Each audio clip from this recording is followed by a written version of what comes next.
Il y a 15 ans déjà, Contact utilisait ces images d'un accident simulé sur un passage à niveau pour rappeler le danger de ces points de croisement entre le rail et la route. 15 ans pendant lesquels on n'est pas arrivé à supprimer tout à fait ce risque.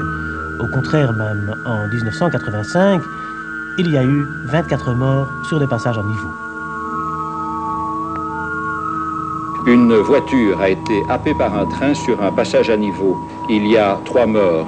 Le passage à niveau était pourtant doté de feux qui fonctionnaient et de barrières en chicane. Et malgré cela, comme cela arrive encore quelquefois, la voiture a franchi le passage à niveau entre les barrières. Il y a donc 3 morts, 3 personnes tuées sur le coup. La conductrice, une septuagénaire, et 2 jeunes gens de 14 et de 18 ans, domiciliés, eux, dans la région de Tournai. D'après vos rapports, comment est-ce que ça s'est passé? L'accident de ligne est un accident, je dirais, assez classique. Une voiture venait, semble-t-il, à assez vive allure. C'était un vendredi soir du début du mois de janvier. La conductrice n'a pas vu que le passage à niveau était fermé, que les barrières étaient donc baissées et que les feux rouges fonctionnaient. En toute dernière minute, elle s'en est rendue compte. Elle a, semble-t-il, voulu éviter les barrières. Elle a pris légèrement la direction vers la gauche, la voiture s'est couchée, elle a fait donc une embardée, s'est couchée sur la voie de chemin de fer et quelques secondes après, malheureusement, le train arrivait, bilan, 3 morts dont 2 enfants. Accident spectaculaire lundi en fin d'après-midi au passage à niveau non gardé de Mazy. Il était un peu plus de 16 heures lorsque la collision se produisit.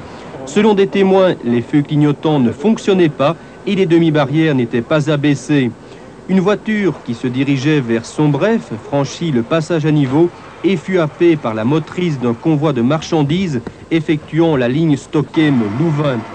C'est ici un accident où, inévitablement, on constate une erreur du conducteur qui a été impliqué dans l'accident.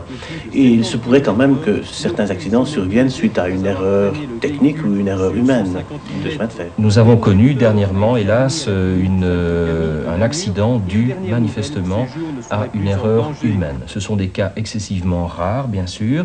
Il y a aussi des défaillances techniques.